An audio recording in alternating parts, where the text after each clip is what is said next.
I'm telling you three things why we are different from our ancestors and why we are developing diseases. If you have cancer, probably you go for immunotherapy, chemotherapy, and a lot of these, external chemicals you put inside your body, right? And the success rate is hardly 25%. 41 million people die of chronic disease every year, and we currently do not know why we develop those diseases. There is nothing called as universally healthy diet, but there obviously is a universally unhealthy diet. You're taking toothpaste which is overladen with fluoride. And by the way, 99% toothpaste have fluoride. It kills the microbes inside your mouth. Your mouthwash or your toothpaste could cause you type 2 diabetes. हर दूसरा swipe जो आपका Instagram पे है is a gut supplement today. What's your opinion on the supplements that are available? They are complete crap. What's the mission that you're on and why do you care about that mission? Our objective at Genefitletics, we want to prevent occurrence of diseases way before it occurs.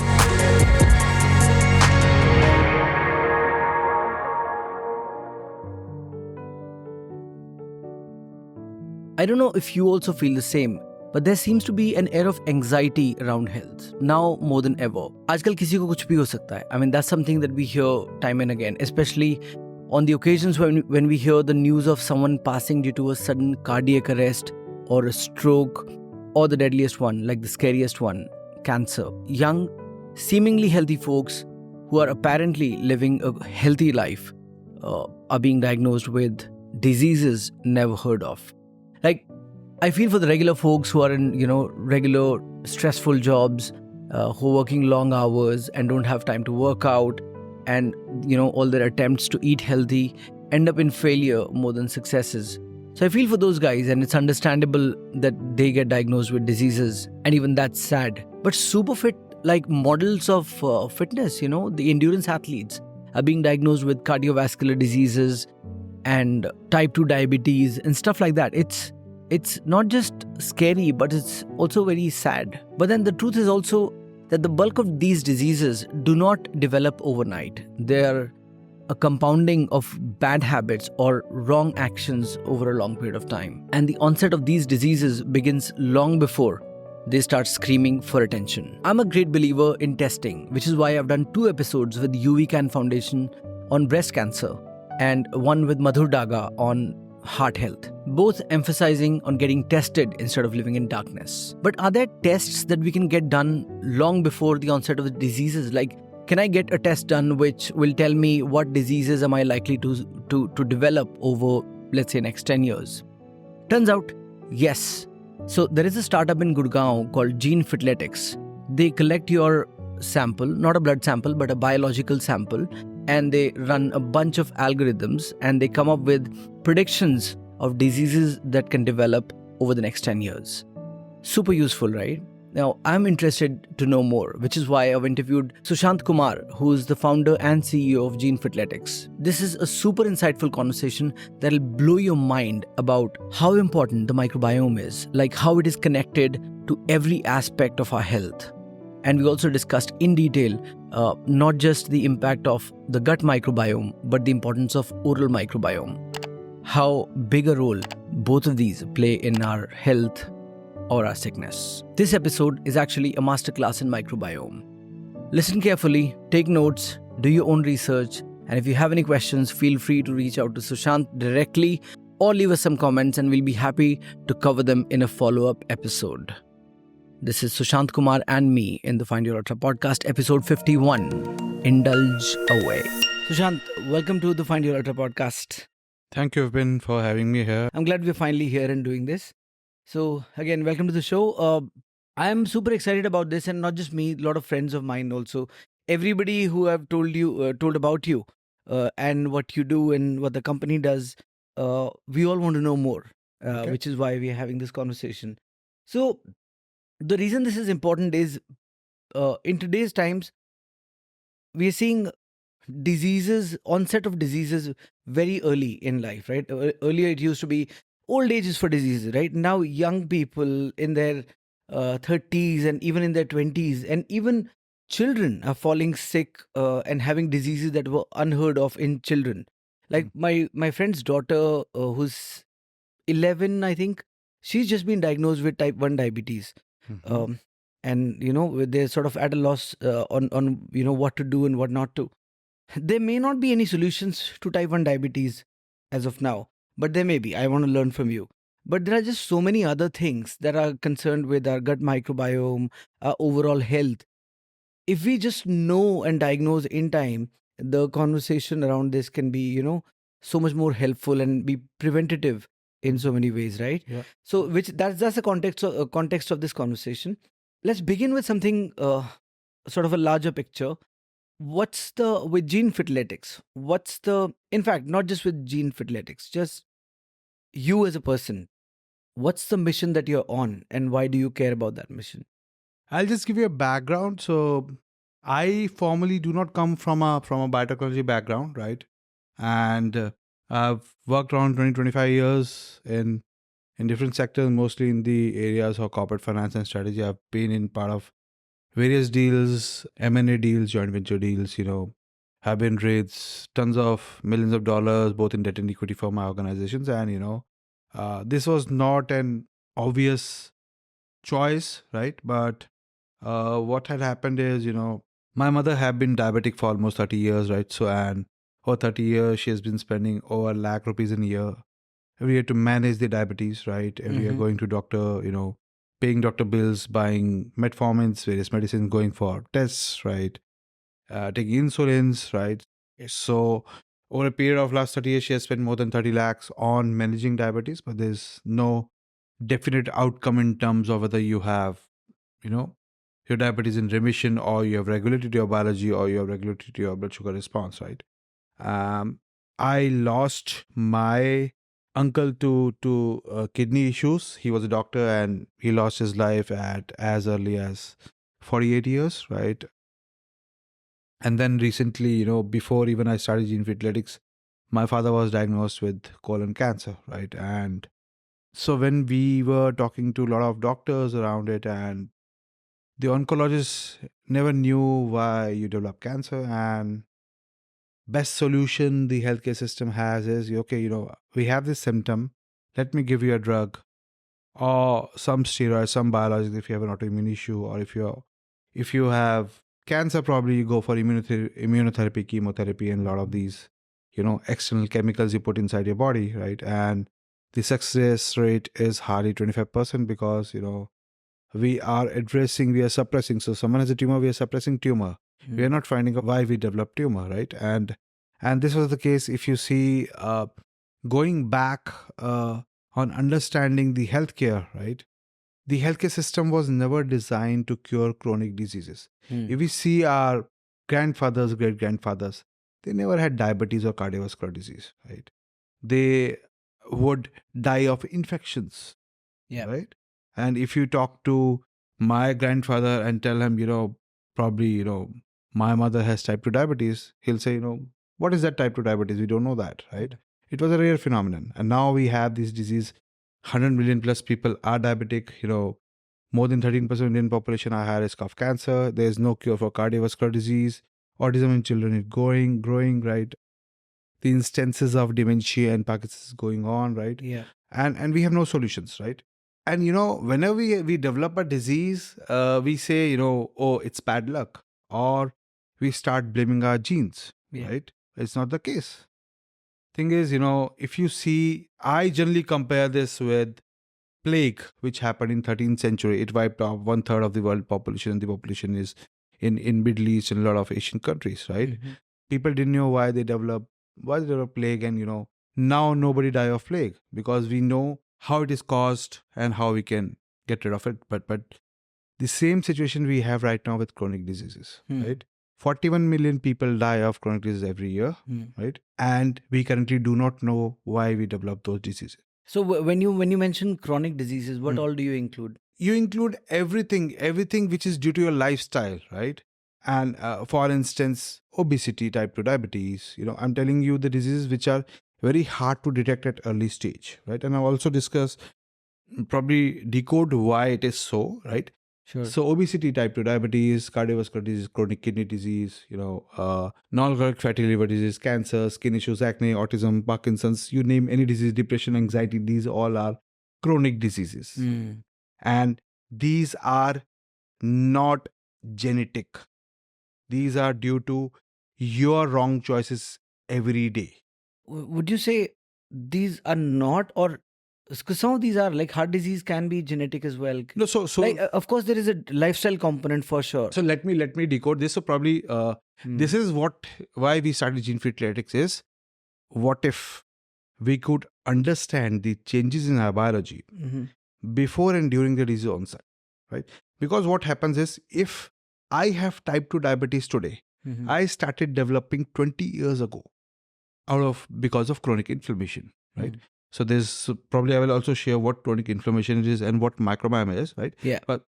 But there were molecular indications 20 years before that I'm going to develop a disease after 20 years or 15 years, right? Mm. But these indications are not visible or cannot be decoded by the current set of clinical diagnostic tests, Right. right?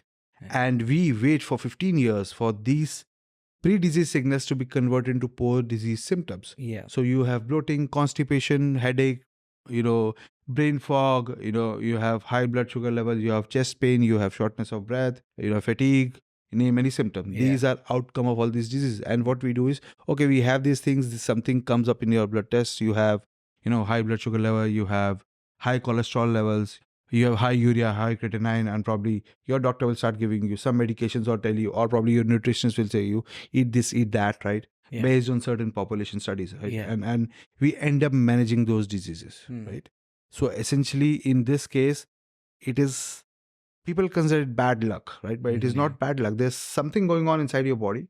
2 decades before you develop that disease, right? Mm. And it can be 10 years or 15 years, 20 years, right? Yeah.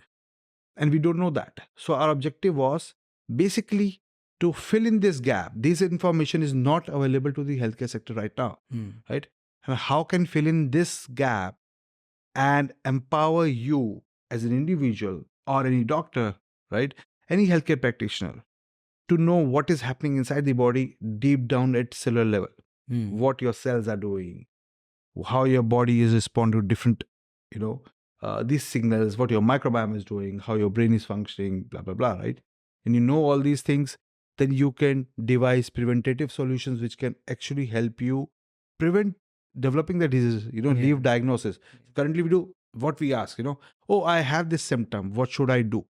Right question is, why do I have this symptom? How can I know before the symptom occurs? Right? So we are trying to address these questions by asking entirely different questions what others are asking. Yeah. Right? And that is our objective at Genefitletics. We want to prevent occurrence of diseases way before it occurs. Super interesting, especially in today's times. I feel, like you said, these signals may be there, right? But in today's times, we are so busy distracting ourselves with so many things.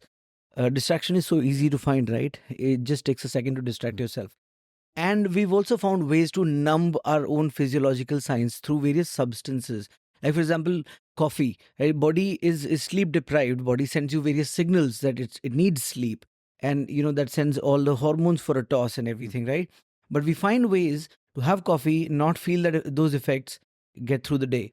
We are suppressing the signals that body is sending us. So एक तो health care system ही इतना advance नहीं था अभी तक कि blood test आपको ये सारी चीज़ें बता पाए.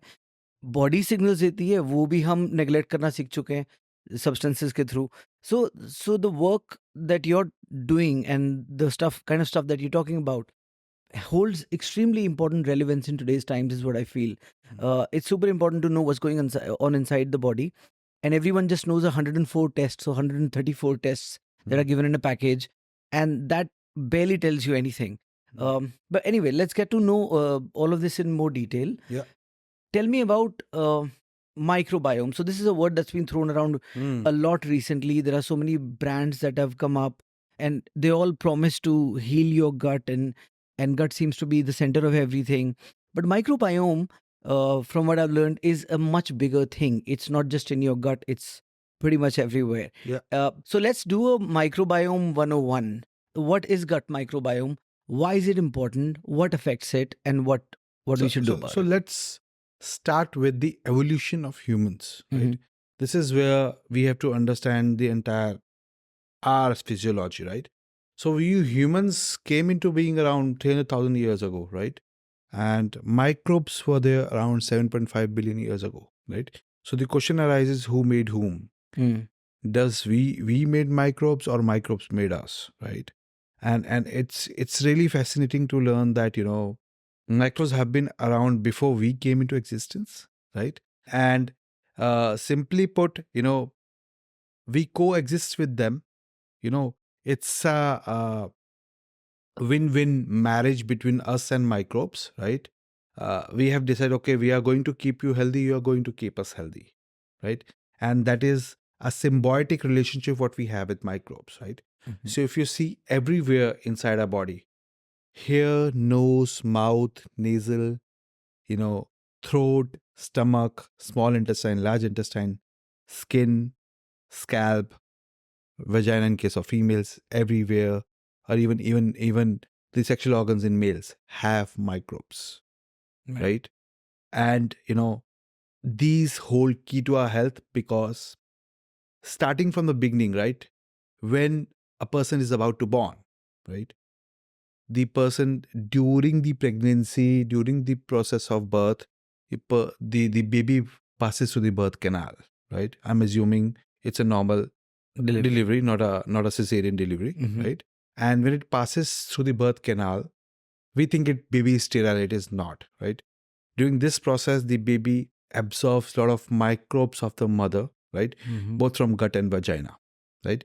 Even after the birth, during the first few days, the breast milk also transfer microbes from mother to the child. Right. Plus, the breast milk gives you a specific sort of oligosaccharides, which is what we call as HMO, right? Human milk oligosaccharides, which is actually a food for the baby, right? And the fun fact is that this milk cannot be digested by the baby. It is a food for the microbiome, right? So now nature has told us that, we have created something very fascinating, humans, right? We have these microbes inside the body. Now, just think about it. If these microbes were bad, your immune system would always be overactive and constantly doing inflammation. No, but what happens is these microbes communicate with your immune system and tells, oh, we are a part of family, right? We are here to support this host, human, to grow. If they grow, we grow, they feed us, we feed them, right? And that is how this symbiotic relationship works between us and microbiomes. So they, frankly speaking, they train immune system to differentiate between friend and foe. They talk to brain through vagus nerve. They give you vitamin minerals, right? They regulate number of hormones. You were mentioning about hormones, right? Yeah. Right from serotonin, melatonin, GABA, the hormonal imbalances, hormones in females, right? Estrogen, thyroid, everything is regulated by your microbiome, right? They neutralize pathogens, right? So they play virtually, we have outsourced more than 99% of the biological function to these microbes, right? In simple words, when we feed them, they feed us, right? The microbiome is key to our health, right? So if you are not feeding them with the right things, they are not going to give you right things, right? So essentially, it's in give and take. You give me good thing, I will give you good thing. If you feed me with bad stuff, I'm going to make your life hell. Yeah. Right? And that's why microbes holds key. And if you see, when we were historically, or how evolution goes, we humans were nomads. And I'm telling you three things why we are different from our ancestors and why we are developing diseases, right? And to a large extent, it is all related to how healthcare system was developed. Sure. So when initially we were nomads, we never used to come in contact with a lot of people. We used to stay at one place and go, right? And then our microbiome was fully diverse, right? We never had chronic diseases, right? We used to die of infections because we never had that The technology to or heal maybe that those. chemicals which are we importing for infections like antibodies which are developed, right? But three things which change the entire human ecosystem, right? agriculture, right? With agriculture, our crops became more predictable, right? Our livestock become domesticated, and we started in coming in contact with each other. We started exchanging microbiome, including pathogens and organisms, different organisms, right? So that was the first stage where we moved from the nomadic life to a permanent settlement life, right? Second stage comes your privatization. Now, when you started privatization, so what happened is, again, you start coming in contact with a lot of people and you start developing infections. Now, scientists told, oh, you have infections, microbes inside your body are bad, right? What do you mean by privatization? In what sense? So, in what sense? So domestication, I understand, and agricultural. So people started moving from rural areas to urban areas. The area for agricultural production started becoming less, right? Which was converted into a lot of buildings and big towns, like you say in Gurgaon, right? If you see Gurgaon 30 years back, 40 years back, this was all jungle, right? Yeah. And now it is entirely, privatized, and there is less area under rural areas or agriculture production, right? So then we started developing those infections, and doctors said, or scientists said, okay, these microbes are bad. Some are good, some are bad. I don't know which one is good, which one is bad. So let us kill everyone. And they started developing antibiotics, right? So I think in late 1800s, this process started, and we started developing penicillin was the first antibiotic, right? And it did a great job in killing all your bacteria, right? Even the good ones. And this was the starting point of all the diseases. So the cure for infection was the root cause of all chronic diseases. Every time you're taking antibiotics and drugs, you're wiping off 70% of your microbiome. So when you don't have microbiome, you can't digest food, you don't have nutrients, you can't regulate your hormones, there's no communication between immune system and your microbiome, there's no communication between brain and your microbiome. Brain gets paranoid, it starts releasing cortisol, you have stress, and stress kicks off everything, right? So another bad thing was that when you limited the area for agriculture production, you had very less food available for your consumption, right? So it changed there was entire environmental and social shift, right? With globalization, you could take a flight and go to a different place within few hours, and there was again exchange of organisms, right? Now to meet that shortfall in your food sourcing, right? We started food corporatization. Now we have these FMCG products. We are putting empty calories. We are putting salt, too much of sugar, Hyperpalatable foods, right? Everything, and these are killing your microbiome, right? So this is the starting point of all the diseases. Right. You cannot survive without your microorganism living inside various parts of the body. And this is the reason. So your microbiome is connected with your obesity, type 2 diabetes, cardiovascular disease, you name any chronic disease. It starts with your microbiome. Okay. Right?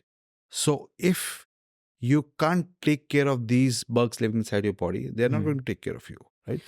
Yeah. So that's so first thing is obviously you need to get away with all the processed foods. That is a universal principle. There is nothing called as universally healthy diet, but there obviously is a universally unhealthy diet. Sure. Right? Which is too much of sugar, too much of salt, emulsifier, artificial sweeteners. We'll come to the solution space. In terms of microbiome itself, please help me understand the microbiome that we have, whatever the number is, it's in trillions, right? Yeah. So what happens when we take antibiotics or we eat a bad diet? So whatever the bad diet is, we'll discuss that. But when we eat a bad diet and we're not feeding the bacteria in the right way, we'll discuss what the right way is. When it does not get what it needs, what happens to the bacteria? Does it die, or does it become inferior or less diverse? Or what happens? Multiple things here. First of all, you have to understand one thing is that I'm going to blend this with your genetic questions, right? So when we are born, we get 25,000 from our parents, right? 25,000 genes from our parents, okay, right? But there are 2 to 20 billion genes which are microbial, right? So epigenetically or even by genes count, right, we are best 1% human versus 0.1% human, right? So if you are saying, I have a cardiovascular disease, I have bad genes, that is all wrong, right? Because, what happens is during the birth process, there is a cell division which happens. Certain mutation do occur, but our cellular machinery actually try to repair it. So the ones which are not repaired, or what mutations are survived, right? They take a form of rare genetic disorders. They are called rare because they are rare, right? They are not related to lifestyle disease, and it accounts for hardly 5 to 7% of the total disease ecosystem. Okay. So if you have a disease, right, it is not because of what genes are there. It is because of how those genes are being expressed. I'll explain this when we Sure. discuss more about the microbiome, right? So when you're eating wrong, right, what happens is when you eat something, right, consider this: your food. Leave food. Don't think food about protein, carbs, and fats. Let's forget that. Food ontology or the entire ecosystem is a combination or a sack of 30,000 plus molecules, right? When you're consuming cabbage, broccoli, or any vegetable, any legume, or any herb, right? For you, it is a food. Yeah. For your microbiome, it is a sack of 100 plus molecules, right? Now, whenever you eat, it is first available for absorption. It is first available to the microbes for absorption. So when you eat the microbes in your mouth, right? Yeah. And probably I'll get into that because that is the most important thing, and that is something people don't know, right? They pre-digest the food and make sure that it is available for absorption in your stomach, small intestine, and large intestine, right? Plus, they also send biochemical signals to different organs. So it is more than the speed of light. So before the food which is pre-digested, which reaches your stomach, before that, these signals goes to every body organ. For instance, if you have eaten chocolate, right? Your oral microbes send a signal to your pancreas, oh, I've eaten something sweet. Please prepare and start releasing insulin. Right? So that's a kind of communication which happens between your microbes and your body organ, right? So they pre-digest the food. Since we have only 25,000 human genes, our ability to absorb a lot of this food is limited. So a lot of them is absorbed, provided you have the right set of enzymes in your stomach, in your small intestine. The balance goes to your gut. Now these microbes, they sense a particular molecule. So not even food, a particular molecule in food, right? They sense it and they say, oh, cool. Suppose I have, oxalate, which I'm seeing. So I'm going to express a gene, right? When you express a gene, what happens is actually it is copied into an RNA molecule, which converts this gene sequence into a protein which performs a function. So in simple words, this gene will be coding for a particular function. If you are eating something fiber, right, your microbes say, this is what I love, right? And it activates a gene, right? So that perform a function, it converts this fiber into short chain fatty acids. One of them is bitrate, and this is the super beneficial thing. It strengthens your gut lining, it improves your satiety, it improves your blood sugar response, it even prevent you from cancerous situations, right? But if you're feeding them bad, they'll say, okay, I will start releasing bad things like LPS, lipopolysaccharides, which is again endotoxin, right? It tells your immune system, no, I have released something bad. You have to do something, you have to kill it. And then when immune system gets into a biological warfare, it starts showing inflammation. Yeah. Right? And constantly, because we don't know whether that food is good and bad, I'm talking, probably you're taking sugar, right? You know that is bad, but again, you're taking sugar, right? So every time you take sugar, every time your microbiome is, releasing LPS or TMA or all these endotoxins, which is actually making your immune system overactive, and they start doing inflammation. And this things happens over and over and again, every meal, every day, every week. What we call is systemic inflammation or low-grade chronic inflammation, right? Okay. And this makes your immune system, upregulate certain pro-inflammatory molecules, right? Remember the molecules I told you in the initial? This makes you, over a period of time, makes you develop these symptoms. And these upregulation molecules makes you develop disease, right? So you have this disease because there's upregulation of certain cytokines, chemokines, TNF-alpha and all these pro-inflammatory molecules. and then you have symptoms, Okay. right? You have bloating, you have constipation, you have headache, you have fatigue, whatever, Yeah. So these are something. So this all process happens over so many years. You can't say that, last night I ate a steak or I ate red meat and I'm having cardiovascular disease. It doesn't happen like that, It doesn't. Yeah. It is constant drawing choices, not for you, but for your microbiome. Just think over it that you're not feeding yourself. You're feeding your microbiome. The microbiome is feeding you, right? So the vitamin and mineral which you get is nothing but microbial poop, right? So for instance, vitamin B vitamins, your body does not have right set of enzymes to give you B vitamins. It is done by your microbiome, right? Vitamin K, magnesium, vitamin D, right? You'll say, oh, I'll be in sunlight and I'll get vitamin. It doesn't work like that. You need to convert vitamin D into D3, which is again done by these bacteria which produces bitrate, which I mentioned about the beneficial thing.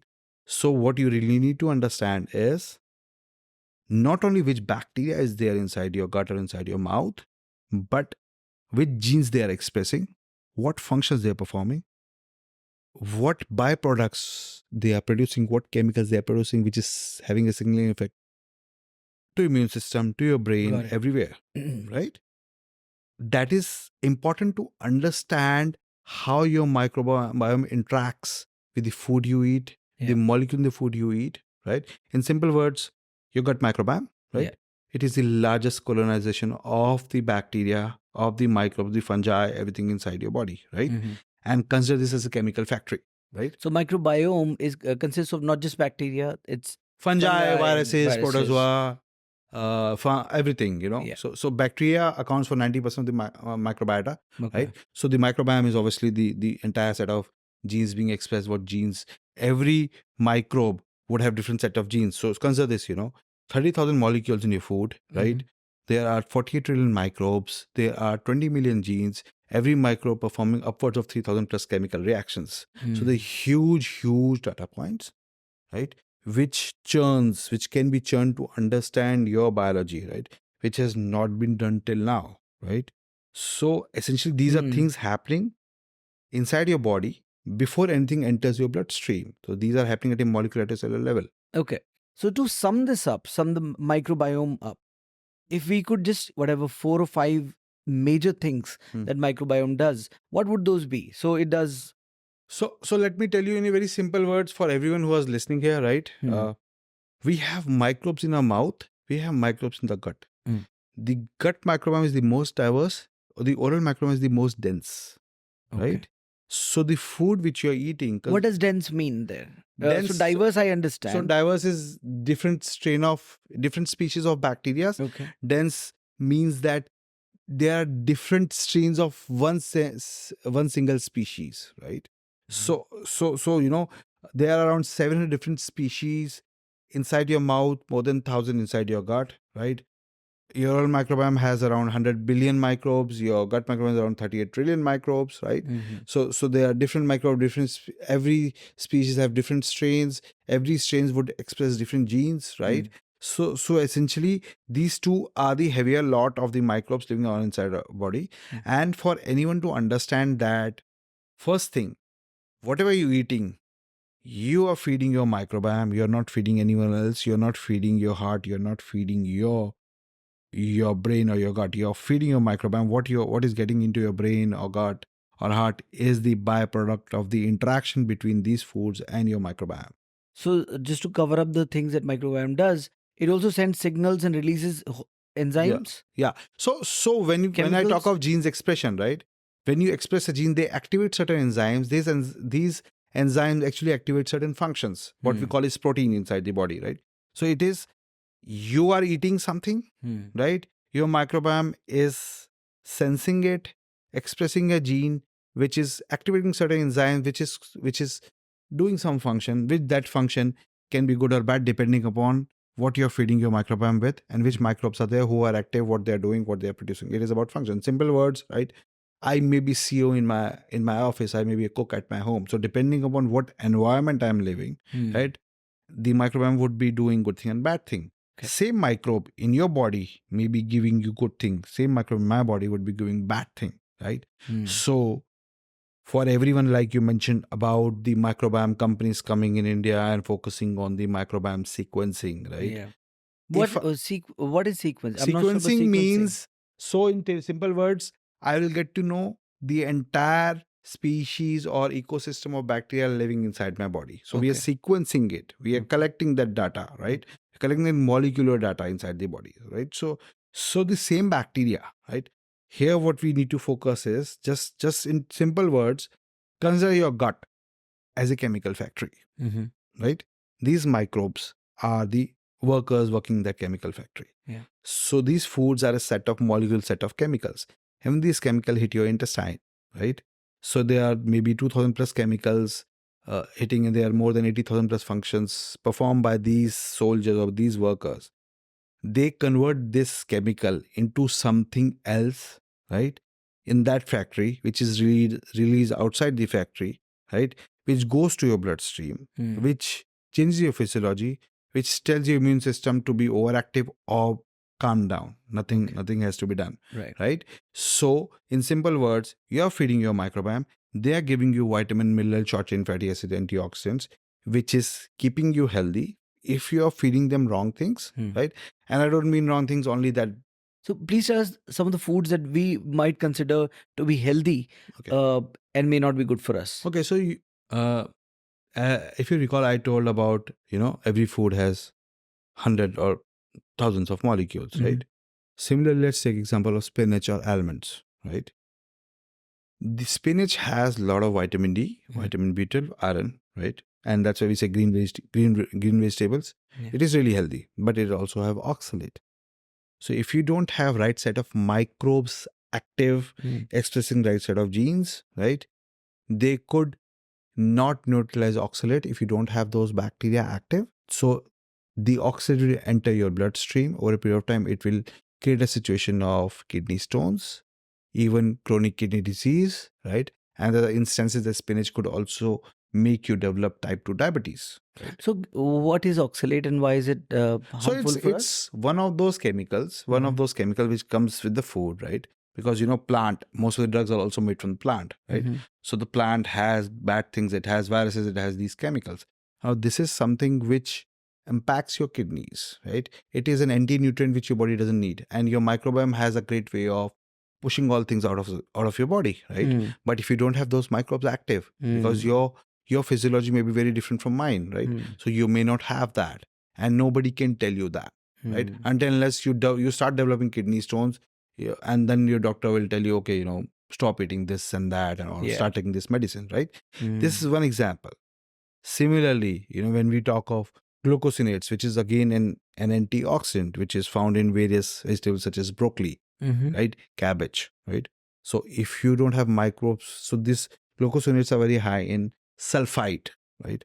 Again, if you don't have right microbes, or you have a lot of microbes who can convert this sulfate into hydrogen sulfide, right, which could cause diarrhea, right? So you have those microbes active. So in that case, eating broccoli or cabbage is harmful for you, right? So the foods which you assume to be healthy, people will say, your nutrition will say, okay, have a lot of green vegetables, have spinach, have broccoli, have cabbage, blah, blah, blah, right? But you don't know which one is good and bad for you, right? Similarly, drumstick, right? In South India, we put a lot of drumsticks. Drumstick has a lot of such chemicals which can produce ammonia inside your body, which could cause digestive issues, which could even impact your brain, right? So for someone, drumstick would be a great food. So someone, it will be really bad, right? So understanding the interaction between your microbiome and the molecules in these foods is the key. And till now, even if you talk of, let me give you an example, there are a lot of these technologies coming, you have continuous glucose monitoring machine, you have I sleep have one right now. I'm wearing one. Yeah. So I'll tell you basic thing, the problem which I feel, and that's why, we have built this thing, inbuilt CGM, which focus on insulin. Probably I'll share that as well. Yeah. But what happens is that your CGM tracks your blood sugar response, right? For a meal. So you don't say, I'll first have kidney beans, then have rice, then have curd, You take a meal, assuming that kidney beans will not spike your glucose, which is wrong. Yeah. Right? So there are a lot of molecular pathway which happens inside the body, which could make certain legumes even spike your insulin, which will not come up in your. For instance, if someone is taking too much of mouthwash, right, or you're taking toothpaste which is overladen with fluoride, and by the way, 99% toothpaste have fluoride, which is a neurotoxin. Wow. Which you should not take. So it kills the microbes inside your mouth, right, which are capable of producing nitric oxide, which is one of the beneficial gas required, right? So your mouthwash or your toothpaste could cause you type 2 diabetes, but this will Wow. never come up in your CGMs. Yeah, so let's continue with the same thread, but quickly let's close the toothpaste point. How does one go about choosing a toothpaste then? So, you have to understand your saliva or your toothpaste mimics your saliva. Saliva has a lot of minerals which remineralize your teeth. Whenever you take a meal, there is a demineralization and then saliva remineralizes your teeth, right? So there's a mineral called hydroxyapatite, right, which is a form of calcium, right? Your dentin, your bones, your tooth enamel is made of hydroxyapatite. It's naturally found inside the body, right? So you need this chemical, right? This ingredient. But what happens is, so fluoride is a very different story. So what happened is that people who were earlier, maybe 50 years back, people were having tooth decay, right? And it was found that if you take fluoride, you will have fewer tooth decays, right? And then there were a lot of fluoride being put in your municipal water supplies, right? And then, and this all thing happened in US, right? And then government thought, let us put that in something which gives more fluoride, assuming that it will not cause tooth decay, right? So he started putting in toothpaste everywhere, right? Now, fluoride is not naturally found in body, right? It is actually a neurotoxin. It is an antiseptic, right? And it virtually gets interface with your every single cellular process inside your body, right? So essentially, it could take place of hydroxyapatite, right? So you would have, and this impacts your sleep. It suppresses your melatonin production also, right? Wow, So, a toothpaste. Yeah. So fluoride in your toothpaste could suppress your melatonin production. It could interfere with your thyroid function, right? It could. Even in the limited quantities that it goes So inside. you're taking every day, right? Twice a day. You are twice a day. You are brushing your teeth twice a day, right?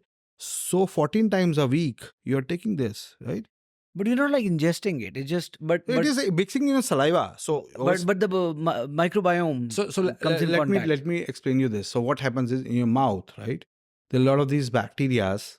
They are actually, interacting and they are pre-digesting the food and releasing a lot of chemicals. Every day with the saliva, right? We swallow 1.5 liter of saliva every day. Through those saliva, a lot of bacteria from the mouth moves to different parts of the body, including the gut. Right? So if you are taking too much of sugary stuff, artificial sweeteners, these bad chemicals like SLS, which is found in toothpaste, saccharins, aspartame, right, which is already put in toothpaste, fluoride, right, mouthwash, which kills 99% of the bacteria, right? So there's a lot of imbalance inside your body. And even if you're taking certain foods, for instance, I mentioned about broccoli, right? Your mouth also produces hydrogen sulfide, right?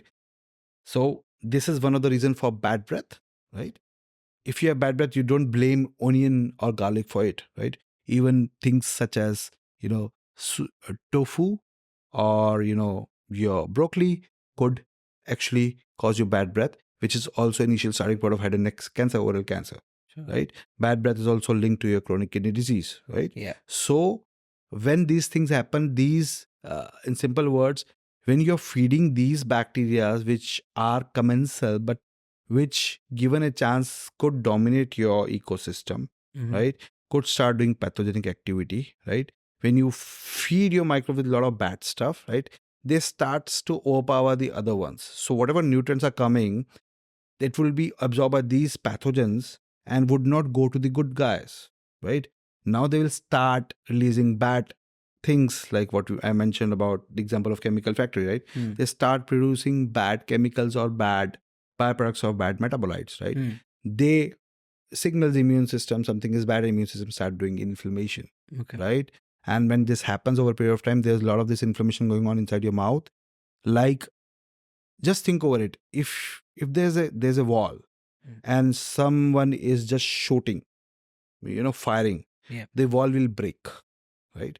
Similarly, due to this biological welfare, this is the inflammation. It is like mouth inside your fire inside your mouth, right? So it allows certain bacteria and these metabolites to translocate to different areas, including your brain, including your pancreas, including your gut.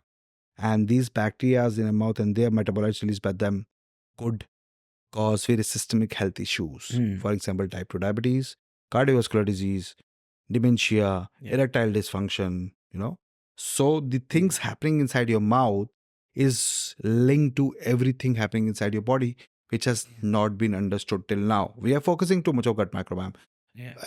Obviously, it is to be because it is the largest colonization. It is the maximum diverse area of the microbiome inside our body. But oral microbiome is so important. Is linked to everything inside your body. Right? So coming on your toothpaste thing, when you take too much of fluoride, your body is not getting remineralized because there is no hydroxyapatite. They start doing, it is a neurotoxin. They start doing inflammation. It is an antiseptic. It interferes with your sleep. It interferes with your your thyroid function. It gets into every cellular process. It can disrupt everything. It can stop the certain microbes in the mouth which produces nitric oxide. Again, I'll talk about nitric oxide, but it is a beneficial thing. It helps. It has a vasodilator. In simple words, it regulates your blood flow. And every disease is connected with the blood flow. Right. So this flow to make sure that every nutrients and vitamin is going inside your various parts of the body. Right? So that's why we don't know. These things will never come up in your CGM machines, right? Of course. Right? So these will never come. So even if you're saying, I'm wearing a ring where I'm tracking my sleep, right? Fine, you're sleeping 7 to 8 hours or 6 hours or whatever it is. But if your body is not producing melatonin, you would have sleep apnea. So why you're not producing melatonin? It could be your gut microbiome. It could be your oral microbiome, right? You need to understand where it stems from. Otherwise, you will go to a supermarket, start buying melatonin gummies and say, okay, I'll take this for my life. That's a natural response, which does not lead us anywhere. If somebody is going to go and buy a toothpaste today, and I'm definitely going to make sure that I buy the right one now, please help me choose the right one. How do I find it? So, first thing, it should not have things like fluoride. It should not have SLS. मुझे back of the pack में दिख back जाएगा. of the pack में आपको label में दिख जाएगा क्या क्या उसमें है. So are there toothpastes without fluoride in the market? Yeah, they are, but you have to be very specific. So you go to the supermarket, you buy Colgate or some other. They won't have that. They will definitely have fluoride. So without fluoride, do you remember any brand? I don't want to endorse any brand, but I use Fang, FAANG. Right? I have never heard of it. So you could buy it on Amazon. Okay. Right? You can easily get it. Has hydroxyapatite. It doesn't have fluoride. It doesn't have SLS. It doesn't have a lot of artificial sweeteners. So SLS is something which is used in detergents. Wow. Okay. Yeah. Okay. So just to know everyone know it's called sodium lauryl sulfate. Okay. You Google it, you will find it is found in a lot of detergents. Okay. That's why you have that and you jhaag jo hota hai aapka, right. So SLS nahi hona chahiye. There should be no fluoride. There should be a lot of hydroxyapatite. There should be a lot of. There are toothpaste coming with prebiotics and antioxidants because your microbes in your mouth need antibiotics. Need prebiotics and antioxidants, right? So focus on that. Fluoride is a complete no. Just because dentists have put this, just because they think it will cause fewer tooth decays, right? But it's not. Tooth decay, it is not something because the whole when these were being designed and product innovation was being done, I don't think I don't think too many people knew about the whole microbiome and its effect. ये सारी conversation ही 10 साल 15 साल India में 5-6 साल पहले US में तो 10-12 साल आप लगा रहे हैं ओरल माइक्रोबायोम की जो हम बात कर रहे हैं अभी राइट ये इंडिया में तो है ही नहीं right it's nobody talks about it. So I'll give you a few things. I was talking to a few of dentists. They don't understand oral microbiome. Yeah. Right? हमें क्या करना है हमें टूटे करना है हमें फिलिंग करनी है हमें ऑपरेटिव प्रोसीजर्स करने हैं right the question is I'll tell you few of interactions. Sir, incentives भी वैसे ही lined up है ना. They get paid for doing the procedures. And they don't make money by telling you to look after your microbiome so that you don't come to me. अब एक simple सी चीज है simple भाषा में आप fluoride ले रहे हो राइट आपका ओरल माइक्रोबायोम इम्बैलेंस हो रहा है right there is because of that, there's a lot of inflammation. Yeah. It would cause that holes and pores, and then you'll have that bleeding gums. If you have bleeding gums, right? अगर दांतों में से खून आ रहा है या गम से खून आ रहा है, it is overactive immune response. And people, so in a lot of our customers who have bleeding gums have IBD, have type 2 diabetes, right? So Yeah. this is my first interaction with all my customers. Sure. Do I have an oral problem? Yeah. So some people, I started having bleeding gums or tooth decay 15 years ago. So these were some Early signals, signs, right? yeah. And we generally, do not focus on that. Sure. कि यार ये तो ठीक है, brush करेंगे ठीक हो जाएगा, फिलिंग कराएंगे ठीक हो जाएगा. Right. And we are focusing on every organ separately, which should not be the case. Our entire body is connected, right? That's What such an happens in your important point. mouth goes everywhere. Yeah. Right? Such an important point. Wonderful. So, and this is also shocking. Like you're saying, if fluoride is there in 99% of the toothpaste out there, and that's what the whole country is having, Yeah. and it's affecting your microbiome, and then you might be wondering, bleeding or bleeding gums hai, you might be treating the symptom, but not knowing where it's coming from. Yeah. So आपकी body में अगर एक चीज, I'll tell you one simple things. Two people, let's assume during COVID, two people had COVID, right? One person, he had nothing, he stayed at home and it was fine. Other person landed up in hospital. Why? It is very simple thing. Aapka immune system is all. So when you have any chronic disease, your immune system is continuously busy tackling that, Right. pathogen. Now you have another thing attacking your immune system.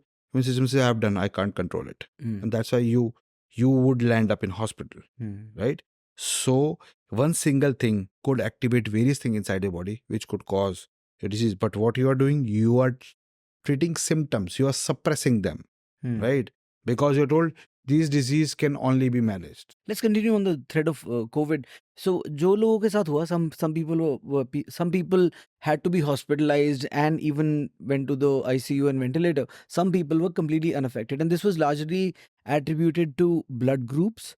Like the understanding that majority agreed on, certain blood types are being affected more, and certain of them are being affected less. And the other thing was comorbidities. And I think the third thing people mainly said was certain gene types. But that's also like it's very inconsistent. Please complete the picture that you started painting. Why was this happening? So, it is a correlation. So there are certain assumptions here based on population studies. Okay, we had certain research which say this was the reason. So people started blaming your genotypes. But, inside your body, there are a lot of inflammation going on, right? And that was the reason some people have that developed COVID, right? And nothing happened. And some people who are suffering from obesity, diabetes, autoimmune diseases, right? They had this because their immune system was primed for tackling a lot of inflammation already going on inside your body because of all these diseases, right? And then COVID struck and then your immune system gave up, right? So ultimately, it actually activate various things, right, inside your body, and that made up, land up in your hospital or even lose your life, right? So essentially, what we are saying is your doctor will say, okay, you have something, right? You have this symptom, let me suppress it. And you are given to believe that your chronic disease can only be managed, right? In simple words, they're saying, okay, you have this disease. You're not going to die now. You're going to die after 20 years. I'm going to give you a lot of antibiotics and drugs. But during these 20 years, there's a lot of pain you have to face. And that is a reality what has been shown by a lot of healthcare practitioners. That is not the case, right? There are things that you can do about it. Yeah. Obviously, when if you have certain things going out of your control, probably you have lost that battle. You cannot reverse. And again, and we will discuss the next phase when we discuss about type 2 diabetes. I'll probably share because there are a lot of bits around it, right? So simple words, we don't have to focus on managing symptoms. Sure. We have to understand why we have symptoms, right? What is causing that symptom to crop up maybe after 15 years, right? How we can measure the things which is happening inside your body to even prevent that symptom from developing. Yeah. If you want to live a healthy life for a longer period of time, right, you need to focus on understanding your biology, right? Until unless you don't understand, even, you would never be able to address the issues in hand, and you will just end up managing your symptoms. Yeah, no, super important. I think this is the way forward. We should move. Just to wrap the COVID point. So you're saying because you already have comorbidities, your body has inflammation, and that inflammation is already busy. Your immune system is busy. Immune system is busy fighting that Yeah. inflammation. Yeah. And then when a virus comes and it increases the inflammation, the immune system gives up, Yeah. and that's when the cytokines multiply. Yeah. So and your- cytokines time. So CRPs and the ESRs go through the roof, Yeah. and it becomes uncontrollable, and Yeah. then ends up killing you. So I want to add here one thing. So inflammation is not bad. Our body needs inflammation. For Right. instance, if you have some pathogen coming from outside of the world, outside of your body, right? Your immune system is primed for it. It start doing inflammation to kill that. Yeah. Its only thing is that when your body is constantly under alert mode, your immune system is constantly doing inflammation to tackle both internal and external pathogen. That is what things makes very difficult for you, and that's the reason why your simple thing, you are standing somewhere and different people are hitting you, right? When 5 people are hitting you, you would be able to tackle it. But when 10, 15, 20 people come and hit you, right, you will give up. Okay, I can't handle this, right? And that's happens with the immune cells, right? So they give it up, and then that's why you will end up in hospital, right? For instance, I'll give you an example. I never had COVID. I never took any vaccines, right? I've seen people around me having COVID. I maybe have exposed to virus, but I never ended up in hospital or never had any of the symptoms which would show that, I'm being attacked by a virus, right? So, there are a lot of these viruses going on in your air. You may be still, certain viruses getting inside your body, but your immune system is well equipped to tackle it because your body is not going through constant inflammation, right? So your immune system, that's the job of the immune cells, to kick off all the bad things inside your body, right? So when we, so you would say, जिसका CRP, ASR वगैरह जो inflammation के markers हैं और भी होंगे, वो बढ़े हुए हैं already, that person is more predisposed to. Yes, there's a higher risk of developing a lot of external infections, right? Like COVID, right? So this is, and I'll tell you another thing which is very, very important from a COVID perspective, that the gas nitric oxide produced inside the body, right? Research came 15 years before the COVID struck that nitric oxide is a signaling molecule which regulates your blood flow, which could actually prevent you from COVID, right? So people who have COVID or who are attacked by COVID, if you check their microbiome, they would not be producing enough nitric oxide, right? That is also because multiple factors. Fluoride can be one of the factor. Constant inflammation could be another factor, right? So probably when we talk about type 2 diabetes, I could shed more light on that. Sure. Yeah. And you say constant inflammation then is the root cause of a bulk All of diseases. these. And that happens because of microbiome. Yeah. Not well managed microbiome. Yeah, because, not well fed. One fact is 70% of immune cells is living around your gut lining. The gut lining is the line which separates your gut from other body organs from your bloodstream. Interesting. So 70% of the immune cell. I'm just reiterating just so that I understand this clearly. Immunity जिसको बोलते हैं हम, that is taken care of by immune cells largely. So 70% of those reside around your gut lining. Right? So your so microbe, super important to make sure what you're eating is right. Yeah. So because the interaction between your your microbes help you differentiate, right, between friend and foe, right? And probably if you want, we could briefly cover aspect of cancer on this at the end. Please do. Yeah. अभी करना है तो अभी कर लेते हैं. Yeah. So what happens is every single minute your body produces cancer cells, right? Cancer cells. Yeah. And your immune system is doing an surveillance inside your body, like a police is doing in surveillance around your area, right? It sees the cancer cells, kills it, right? But you're saying every minute, every individual. Yeah, your body naturally produces cancer cells, and your immune system is going on, which is bad, let me kill it. Okay. Right? That's a normal thing what happens. Now, when you have a gut dysbiosis or imbalance in your gut, or your microbes are doing bad thing inside your body, there's a constant inflammation. When this inflammation becomes chronic, you start having holes in your gut lining, right?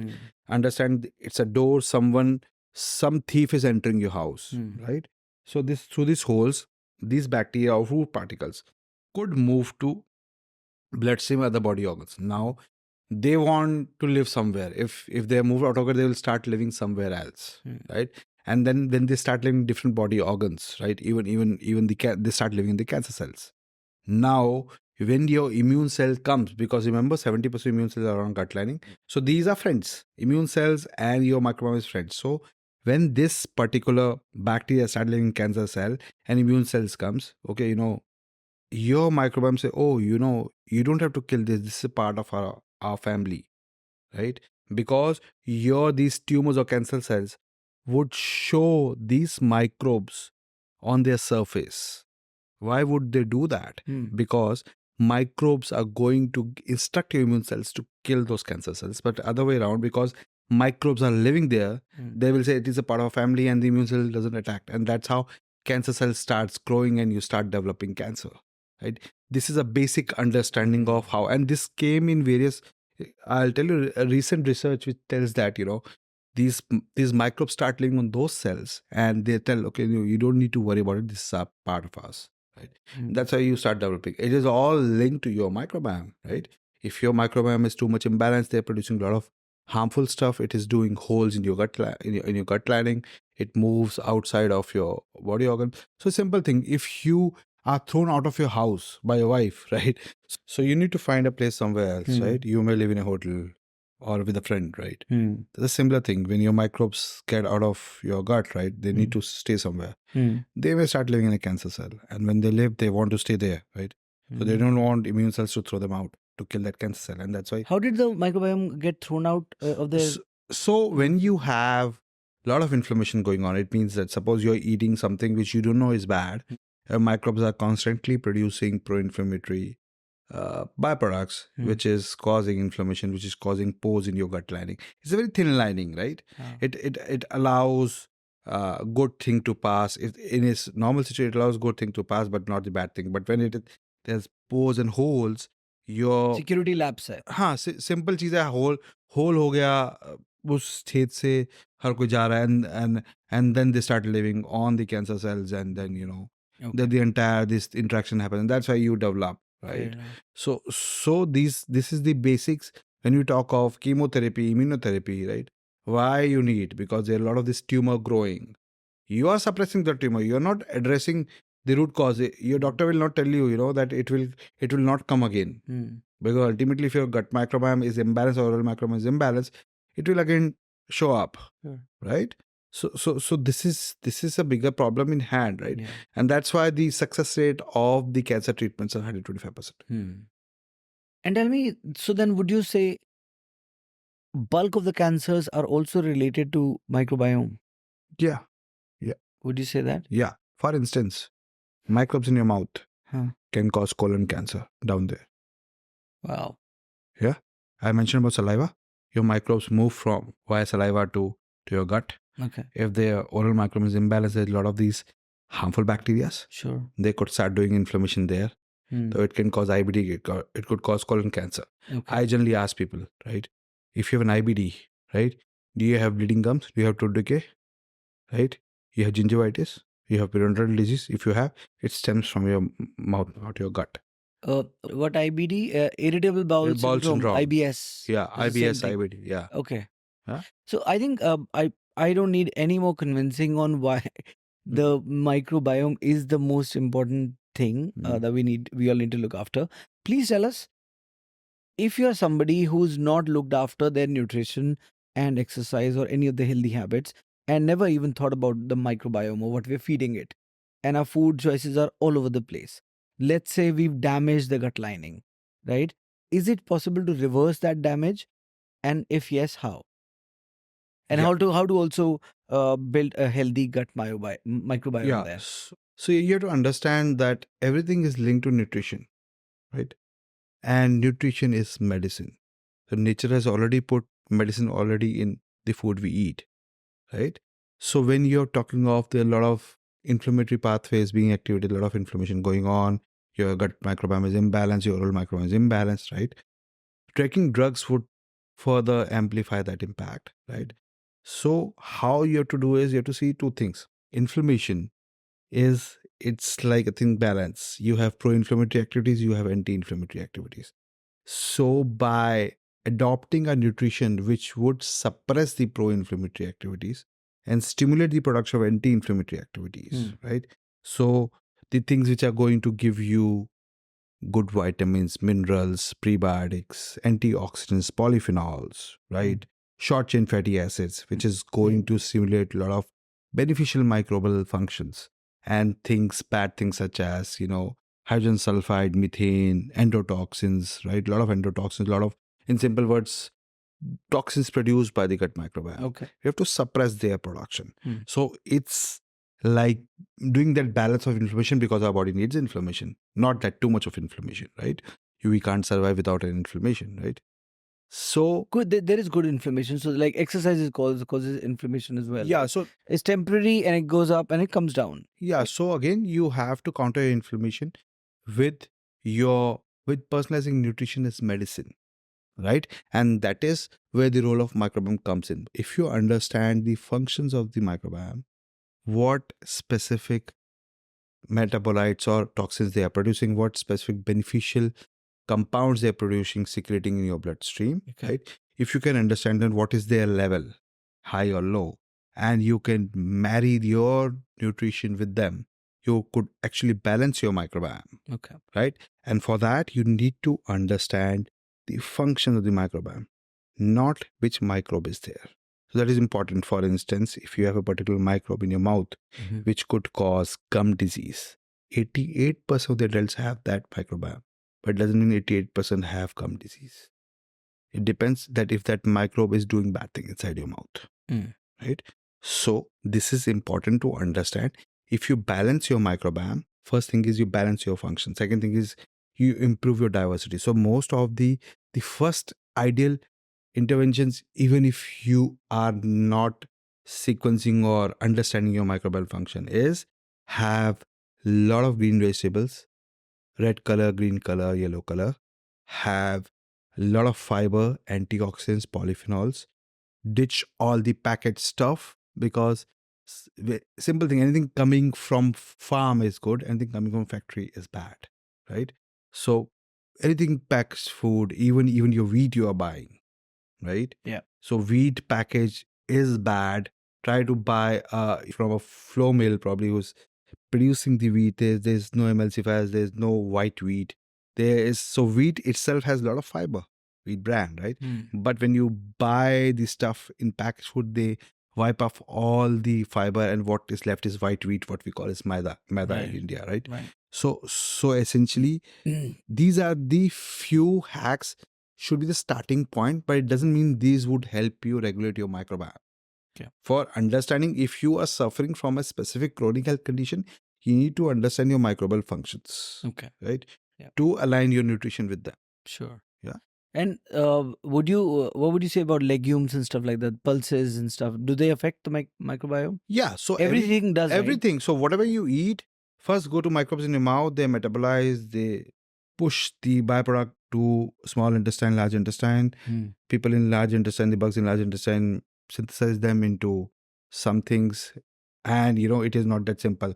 Sometimes they produce a chemical which directly goes into your bloodstream, which impacts your immune system, inflammation, your physiology, various biological processes, or they release a metabolite which is again consumed by another microbe, which again produces a metabolite or a byproduct which goes into your bloodstream, right? So these are the interactions. Sure. You have to understand. If you really need, I want to know how much of each food I have to eat. And it's ever evolving. You can't say, okay, I will take this much of protein, this much of fat, this much of legumes, this much of vegetables, and I will have that for like 6, 7, 9 months. It doesn't work like that. Your microbiome would change in a 1 month or 2 months duration. So you need to realign your nutrition choices. For example, you may take kidney beans in winters and it will be absolutely fine, but you take in summers, you will have started bloating and constipation, right? So it's all about the sir, ये change in तो your microbiome function. काफी भसड़ वाला काम है फिर। हाँ. मतलब आप फिर let's say you do get some tests done and you learn about your microbiome, but you're saying that month on month that changes and you monitor that, and that's like tedious, isn't it? So that I'll share with you when we talk about our product, how we do it ठीक है। using technology, right? Where it is not that much hassle. You Okay. don't need to call up your nutritionist or Sure. So let's wrap this point. What are the foods? What are the magic foods for microbiome? there's nothing as such. So Okay. a food which is good for you may not be good for me. Okay. So it is very, very unique, right? For everyone, I gave you example of spinach, I gave you example of almonds, beets, Yeah. right? Okay. I gave you example of drumstick. But there are no broader guidelines that people can follow. So as I Like, mentioned, for example, trans fat. yeah. So there is three rules. Ditch out all universally unhealthy foods such as please tell those. sugar, ultra processed foods, packaged foods having emulsifiers, artificial sweetness. And I'll tell you, a lot of people would argue on artificial sweetness. Yeah. So let me leave the science. I'll give you a basic common sense. When you take an artificial sweetener, right, it goes into your microbes in your mouth. They convert into something and they send a signal, to your pancreas. I have eaten something sweet because artificial sweetener is sweet by nature. Mimics that. Right? Yeah. And pancreas start releasing insulin. But there is no glucose to be metabolized because artificial sweetener do not have glucose. So when you start taking this, replacing sugar with this, assuming that this is good, right? Your pancreas releasing insulin, there is no glucose to be metabolized, right? You start becoming insulin intolerant. You start developing type 2 diabetes. Second thing, when you do that, your insulin is in your bloodstream, then it actually increase your hunger. That's a perfect business model for FMCG companies. That's what they say. Right. It makes you more hungry. Right. So artificial sweeteners are entirely bad. Yeah, like you said in the beginning itself, this is a controversial one. Yeah. So people want to know Diet Coke versus regular Coke. Now both are terrible for you. But if you had to choose one, wouldn't a Diet Coke be better than a regular Coke? None. Both have. See, diet would have artificial sweeteners. So one would have 90 to 100 calories. Two, it's sugar, and that also will. Don't count calories here. Calories. See, you have to see. You count calories based on one assumption that these foods will impact you and me in the same way, which is not the case. Right? When you come for weight loss, a lot of companies say, eat less. It doesn't work like that. Eating less the wrong way, it will, you'll be hungry all the time. Your mental health will suffer. And if you're not doing it the right way, if you're eating nourishing food and then the body is sort of at peace with whatever the efforts. Yeah, that so you're you have to see food as a combination 30,000 plus molecules. Go beyond calories, go beyond protein, carbs, and fats. Right? If that was the case, why 100 million people are diabetic? Yeah. Why 41 million die of chronic disease every year? Because what you are doing is not right. Right? So coming to your question, these are few things. Leave all ultra processed first. Leave all things in packaged foods. Have lot of green vegetables. Have lot of fiber. Have different millets. Right? You can mix and make atta out of it, flour out of it, of different millets. Sure. Right? Have legumes. Have a lot of antioxidants, polyphenols. Right? किस चीज में मिलते हैं वो? Vegetables, for instance, strawberry has, pomegranate has. And again, I'll give an example. So pomegranate has resveratrol and a lot of these polyphenols, right? So it doesn't mean that if you eat anar, you will get them. 95% of the antioxidants are metabolized by your gut microbiome. If you don't have right bacteria active, expressing right genes, performing right functions, you will not get benefit out of it. Your health is not what you eat, but what you absorb. How your microbiome metabolize the food you eat, right? Similarly, strawberry. I'll give you a simple example. Your doctor will say eat strawberry. I'm also saying eat strawberry. A strawberry fits in, which is an antioxidants. It is beneficial. It is beneficial for people suffering from type 2 diabetes. It improves your mitochondria. It improves your energy balance. Blah blah blah. But people who have high histamine signaling intolerance, strawberry is harmful. So you can't say strawberry is beneficial for everyone, right? So these are the starting points. Have diverse diet. Sure. those who are food that is made in farms eat that, not in factories, Sure. right? Sleep well, right? 8 hours of sleep, right? I follow this. I don't eat anything after 6 p.m. in the evening, right? Do not go with all these fat diets, high protein, low carbs, and all this, right? These are the starting points, right? Try to manage your stress, right? Meditation, yoga, and so these are starting points. Sure. But understanding what specific things you need if you have a health condition, You need to to understand your microbiome. Yeah. Wonderful, sir. So let's just quickly wrap this point with supplements as well. Yeah. Because हर दूसरा swipe जो आपका Instagram पे है is a gut supplement today. That promises to fix your gut microbiome, make it healthy, and it's magical because microbiome is so important. It'll fix your entire life. So, what's your opinion on these supplements that are available? They are complete crap. They're a complete waste of money. Bilkul waste of money. I'll tell you why. How? So how do you determine, for instance, you say I want to take vitamin D, let's assume, right? Because something came in your blood work. Now, first thing is your question, why I have a vitamin D deficiency? How much I have to take, right? So thing is, what happens is, why you have nutrient deficiencies when you have an imbalanced gut. A lot of these vitamins, minerals, we mentioned that it is given by a microbiome. Sure. If your microbiome is balanced, if the wrong bugs are dominating the ecosystem, they're eating all the food, it is not going to the good bugs, which are going to give you good bugs. I don't mean good bugs really good, there's nothing called a good and bad, but the microbes who can perform, who has the potential to perform beneficial function. If you're not feeding them, or if those greedy ones are not allowing that food to reach that, beneficial microbes, commensal microbes, right? So you will not get nutrients. You will have nutrient deficiency, right? So you need to understand the functions and which pathways are being activated or inactivated or stimulated or not stimulated, right? And then you determine how much, which vitamin or mineral supplement need, how much I need. For instance, if I am going to give you, let me give you an example, right? Again, same example, right? Almonds. If your oxalate metabolism is suboptimal, it means you don't have the right microbes to neutralize oxalic acid. Almonds are bad, but almonds have a lot of other nutrients also, linoleic acids and a lot of vitamins, right? So I will try to fill that through some other food. If again that food is in minimize or avoid list because of some other pro-inflammatory pathways being activated, for instance, ammonia or histamine or L-arginine metabolism or whatever it is, right? So then I would determine, okay, this is the exact amount of deficiency you have, and I want to fill that deficiency with the supplement with that particular amount, right? So there are a lot of categories. There is a weight loss category, there is an insulin category, there is an performance category. If you end up taking everything, you'll consume more than 50 capsules a day, right? Yeah. You need to understand at a molecular level precision which vitamin or mineral I need in what quantity I need, right? Based on your pathways. First thing, when it comes to probiotics, right?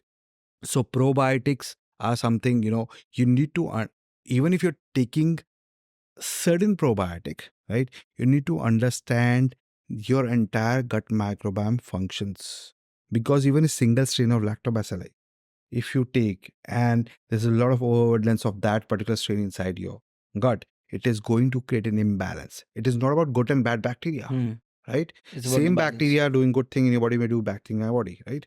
So the bacteria has the potential to produce both good things and bad things, right?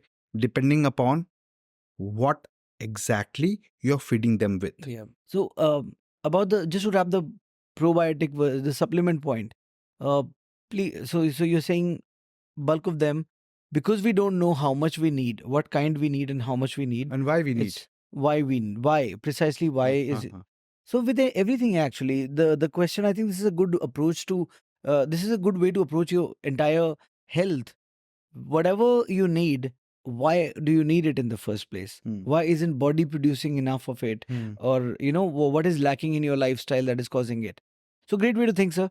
Please tell me, prebiotic and probiotics, you're saying especially curd. हर घर में अगर सोचा जाता है probiotic, तो दही सामने आता है, लोगों को लगता है. You are saying dahi is not probiotic. No. So you have to understand Simple words. Difference between fermented goods and probiotics. So both have strain of bacteria. What are probiotics? Probiotics are live organisms. Telling you frankly, everyone should hear. Live organisms, when taken in adequate amount, that would be very specific for every individual, would confer a health benefit to the human, to the host, right? These have to be live from the time you are ingesting to the time it reaches your gut, right? Okay. And for that, there's a lot of technologies. It has to pass through your enzymes, through your stomach acid. What's the example of a probiotic then? Live organism. So whatever probiotics you are taking, for instance, a probiotic of lactobacillus species, right, or a yeast of Saccharomyces boulardii. Is there a food that has probiotic? No. Live So bacteria? probiotics are organisms. Right. They are live organisms, right? But do food, are there foods that contain them, or So yeah, so the difference between fermented goods and probiotics is that in fermented goods there are strains which changes the property of food. For instance, kombucha, right? When you put yeast in a sweetened tea, it converts sugar in the tea into kombucha, right? So it has changed the property of the food, right? Similarly, yogurt. Yogurt is not a probiotic. If any company is selling yogurt, comparing your probiotic with yogurt, they don't know about really probiotic. Yogurt is a fermented good. You put certain live bacteria through fermentation, right? Which is a process of converting the larger molecule into smaller one, which changes the food property, right? So fermented foods are really, really good. It feeds your microbiome, right? So essentially, if you are taking antibiotics, do not alternate antibiotics and fermented goods, right? Because when you're wiping off your antibiotics, right? So essentially, take your antibiotic cycle, take a lot of fermented foods, right? Feed your microbiome, then determine which species, which pathways are being activated or not activated, and then decide which specific strain is required, right? So if you see a lot of probiotics, check this. First thing, whether it is species or strain, every species would have more than 200 strain. Every strain would have a different impact on every individual's biology. So most of the companies sell species, not strains, right? First thing, if there's a blend of a particular probiotic which is there right now, right? Do the company have a clinical efficacy of that blend? What is the proportion of each strain of that blend? How that proportion has arrived at? Whether that strain or species is actually live or not.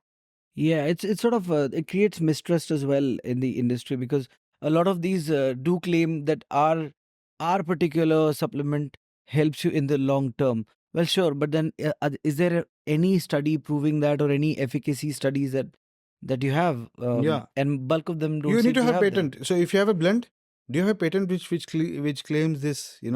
No, I mean, I understand in the startup ecosystem, not everybody has enough funds to go for these things, and they'll probably do No, it at a time. actually, But कुछ तो basis तो होना चाहिए जो बात कर रहा है आप उसका. So अगर आप probiotics supplement बेच रहे हो, right? You need to have a clear research in place, study in place, clinical trial. In a country like India, there's a 40 crore population. You can't have a clinical trial on 10 people and say this will work for 140 crore people, right? So you need to have a representative clinical trial having right members to actually, right subjects even. Yeah, but Sushant, that's all. वो बहुत ज़्यादा नहीं है. Is for, because when you're running a startup, you know that. I right? don't sell supplements. That's what I'm telling you. I know. But I'm saying when you're trying to build, let's say I believe I've built a good product, and I know ideally I should have all the studies and stuff and large scale. सब करवाना बहुत महंगा और बहुत time taking चीज़ है, नहीं? So there are companies in US who have spent millions of dollars to do research, because that would be used by a lot of other companies, even pharmaceutical companies. Think from the perspective of how you can help people. Don't think of short term objective. आज मेरे को इतने supplement बेचने हैं, मेरे को अपने investor को इतना दिखाना है, right? It is not that. If you are into health, you have to see the impact potential, not the TAM, what you generally see. So from a supplement market perspective, even you are giving me a probiotic, I as a customer, because I am very well versed, I'll ask which specific pathway it is going to activate. Okay? That is more important, because even if you're saying this bacteria is going to regulate your blood sugar level, but you have to feed that bacteria. It cannot do something out of thin air. You have to feed the food.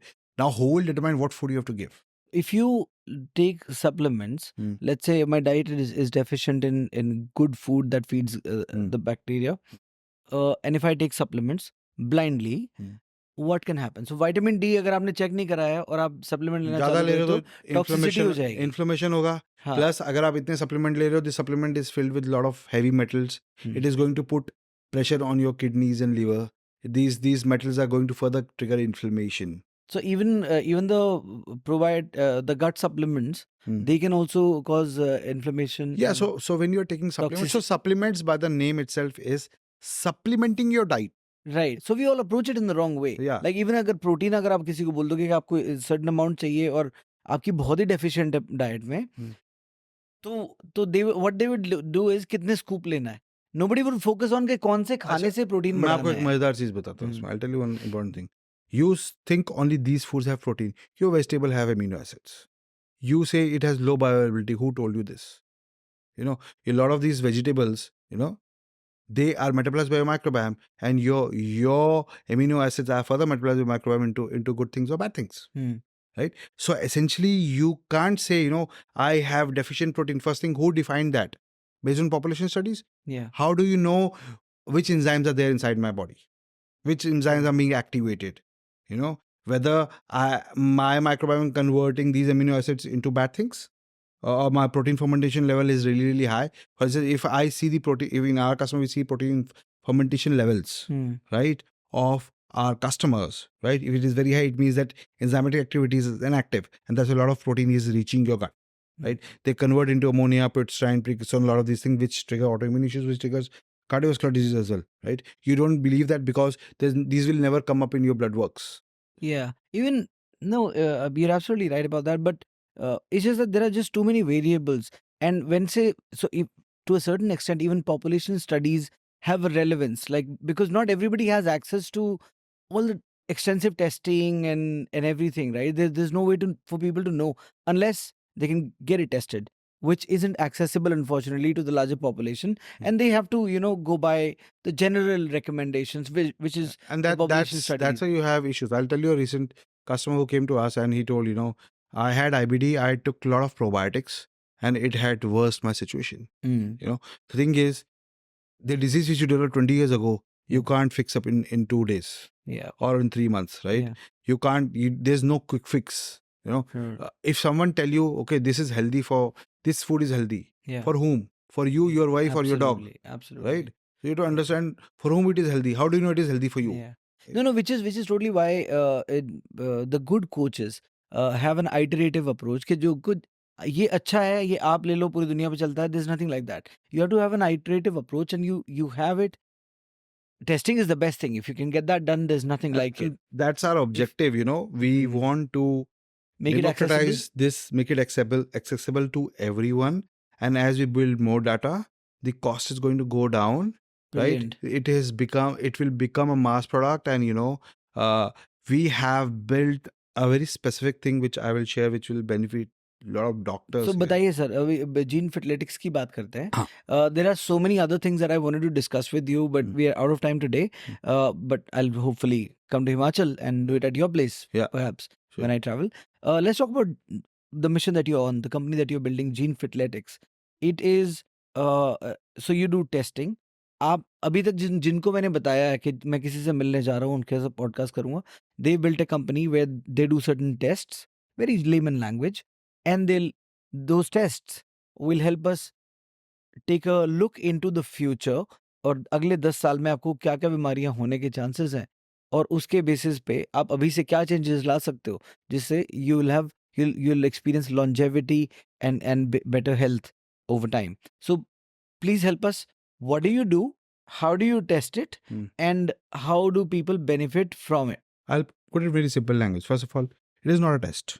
Achha. Right? What we are doing is, we are starting with your biological sample, which can be your saliva or stool, depending upon which organ we are doing oral microbiome or gut microbiome or vaginal microbiome, right? So we collect your biological sample. When we do sequencing or we collect a lot of data, we extract a lot of molecular data, we do RNA, we don't do DNA. दोनों में फर्क बताइए. So दोनों में फर्क, as I mentioned, DNA will tell you which bacteria is there, the bacterial taxonomy, right? So when we talk of RNA, we talk of which genes are active, which genes are being expressed, right? What functions are coded by that gene. So we are actually telling you which bacteria is there, who are active, what they're doing, what they're producing, what metabolites they're secreting, what functions they're performing, right? Which is, we are the only one in Asia doing this. No one else is focusing on RNA right now or the functions of the microbiome right now. So we collect your molecular data with your sample, right? We collect that, and through our bioinformatics, which is again the second step. So there are three technologies there. One is sequencing. In simple words, we collect your molecular data through bioinformatics, which is an in-house algorithm where we convert this data into finding out there are 5 million, molecules. This, which of these molecules correspond to which bacteria, which genes, and what function is coded by that gene, right? Then we combine all these different genes expression data points into various pathways, right? We convert your 5 million data points into 30 pathways. Now, these pathways combined again together can tell you your risk or movement towards or away of a disease. These are all molecular signals which will never come in your blood works or your standard diagnostic test, right? Now, these are the pathway which tells you what is going on inside your body at a molecular level, at a cellular level. Now, based on this is your entire digital footprint of your body at a molecular level, right? Digital scan of your body. Now, the end result is you have to personalize nutrition as medicine to regulate those pathways, to suppress pro-inflammatory and improve anti-inflammatory. So now we match these with various 30,000 plus food molecules, each of these pathways, right? We arrived at we construct the most precise nutrition program for you, right?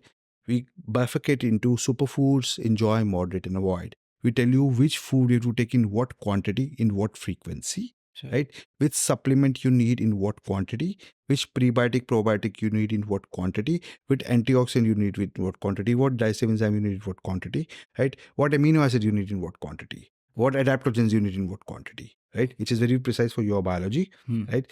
So these are the plan. And again, the entire program, what if someone signs up, this is a 6 months program, right? So the customers get the results after 4 weeks, right? The customer starts following the recommendations, right? After 1 month, we actually ask the customer to fill up a phenotype form, which is, we take a stock of his current state of health after following the recommendations. That data gets into an algorithm, we change your recommendations, right? For 3 months. Again, after 3 months, we collect your longitudinal data, your phenotype data. Again, we change your recommendations. So the data that you collect the next time, is that through a sample or is it a no, just a scientific form, right? You fill up on your platform. So we have a system biology platform where we give you all the pathway scores, what that pathway mean for you, what the score mean for you, right? The disease prediction models, right? And then nutrition interventions, right? So after 1 month, when you fill up the phenotype form, we change your recommendations. Your earlier recommendation goes away. That is no longer relevant. You get a new set of recommendations for 3 months. After 3 months, again, we do that for 2 months. So these are 1 plus 3 plus 2. 6 months is divided. Again, you will say, okay, I know what I have to eat, but who will decide how do I plan my diet, right? These were the questions which came earlier from our existing customers. So what we have built is, we have built another within a feature where you could, how much of each food you need.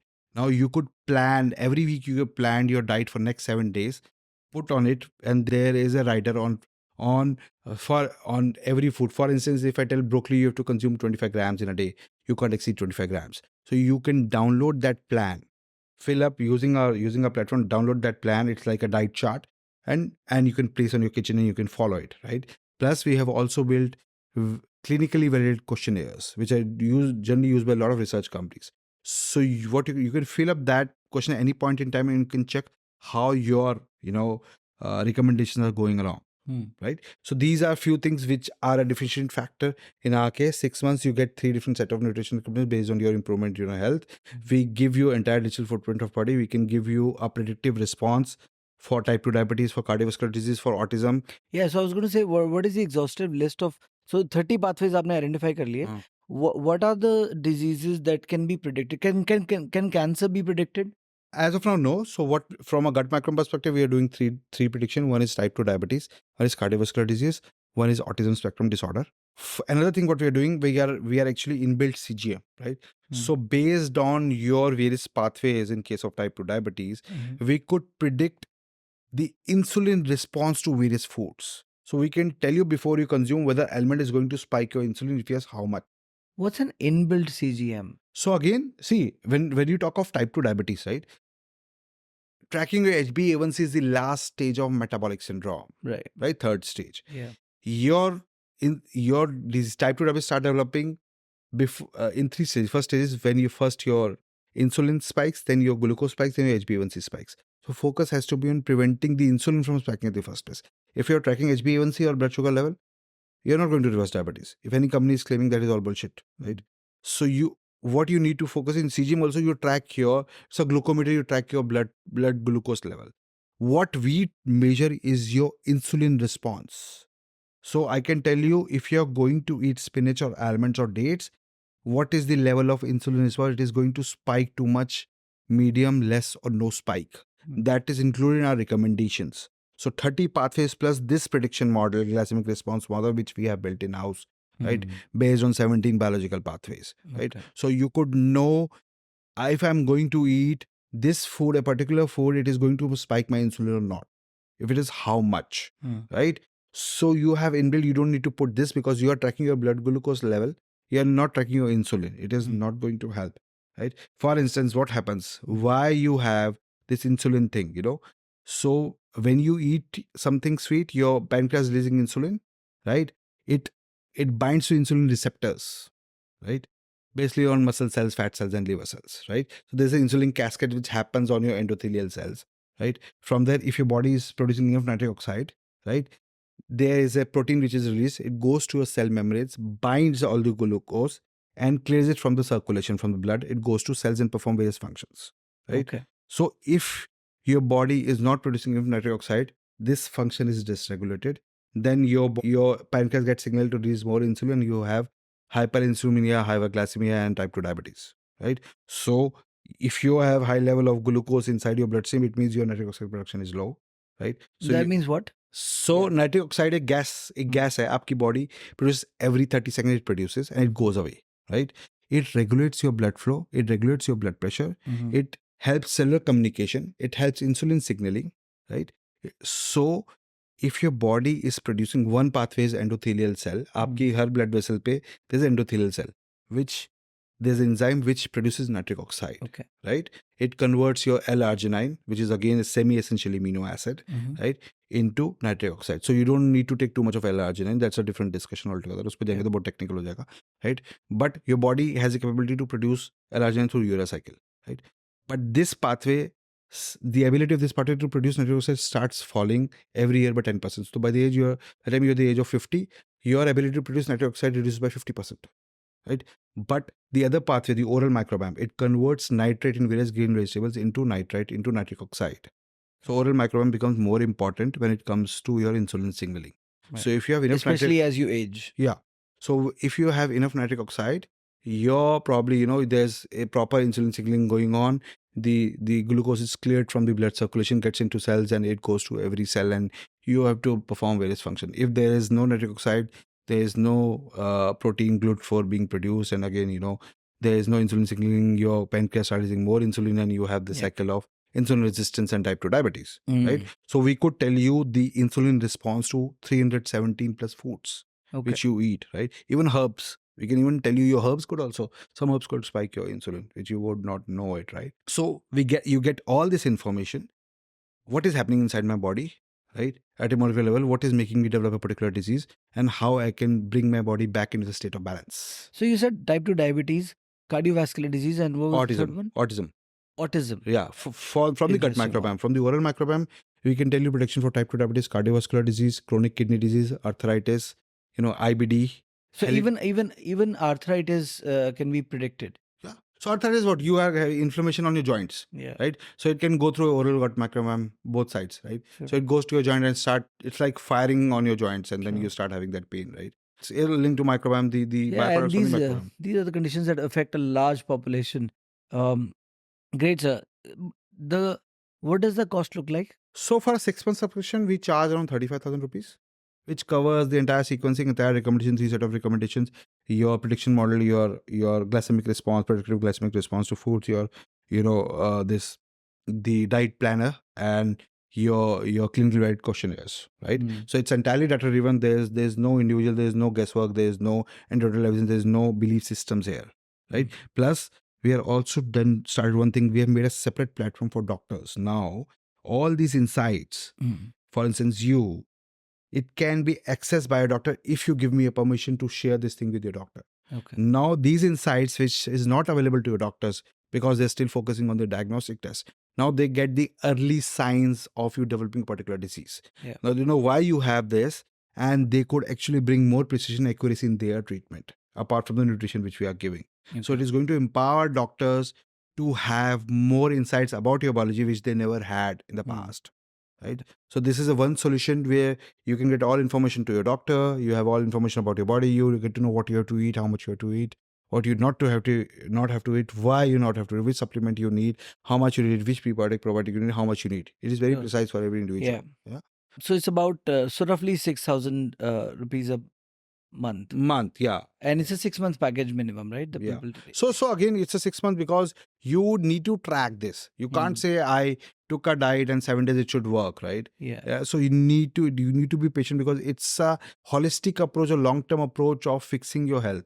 You can't take a pill and say I'm fine. Of course not. No, and that approach does not work with nutrition or health related things at all.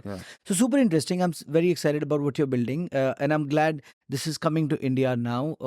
And I really hope, as AI becomes more powerful and you're using it already, and I really hope we get better and better at predicting these and making. I want to add something on the AI last before we close. First thing is, when you're going for the microbiome sequencing, do not go for microbiome DNA sequencing. Ask the right question, whether you are sequencing taxonomy or the functions or the genes expression. Okay. Right? So you have to focus on the functions, not on which path. So please tell me again, why should one not go for DNA testing and instead of that? So DNA testing on RNA की full form क्या होती है? Reversible RNA. So it's like a expression of the genes, right? So DNA का मतलब क्या है? DNA का मतलब ये बताएगा कौन से बैक्टीरिया है आपके इसमें. Okay. Right? It doesn't tell you. Simple example, simple language. If you come to me and tell me, Sushant, I have a toothache. I tell you my name is Sushant. Doesn't tell you anything. If I tell you my name is Sushant, I'm a dentist.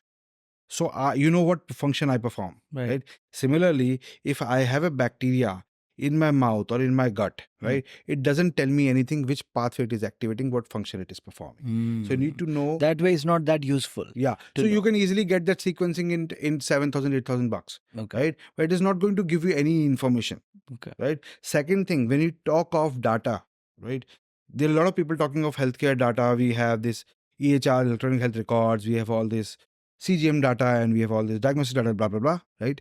All this data is what? Your healthcare delivery data or point of care diagnostic data, which is summary of your biological processes. We tell you something is bad, don't know why it is bad, right?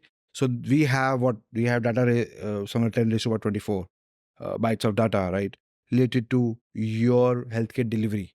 What you need to know is the biological data, your molecular data, to know why I have this disease, whether I'm going to develop it. That data is super important, and there is no one actually building that data apart from us in India right now, right? So unless you build that data, your machine learning or AI, these are prefix used by healthcare companies. It is a system. You need to feed the right fuel to the system.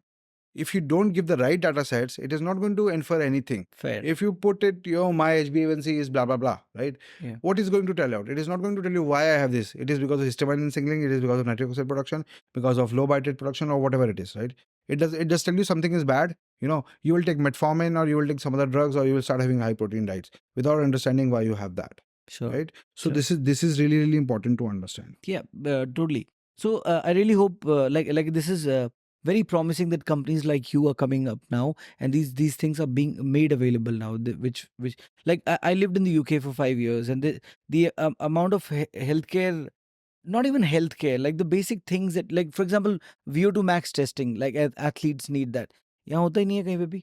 अब जाके Fortis में आया है, like, or even there are experts of different kinds. Yeah, accessible नहीं थे. I'm glad it's coming here. So I would love to deep dive into various things with you. Something like a type 2 diabetes, or even let's say protein requirement, or everything is just such a massive rabbit hole that we can go down, because there is so much misinformation about it. One podcast would claim one thing and another would claim completely other thing.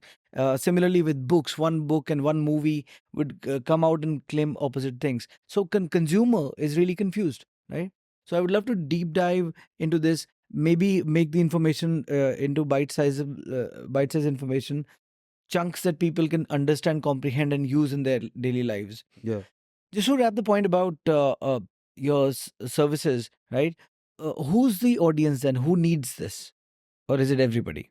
See, first thing, if someone says, I'm a wellness company, then you don't have a customer, because there's nothing called as wellness. 90% of us are suffering from a health condition we do not know. As we speak today, 90% of us have some sort of chronic disease. If you say, I'm going to prevent your disease, how? Because you don't know what is going on inside your body, right?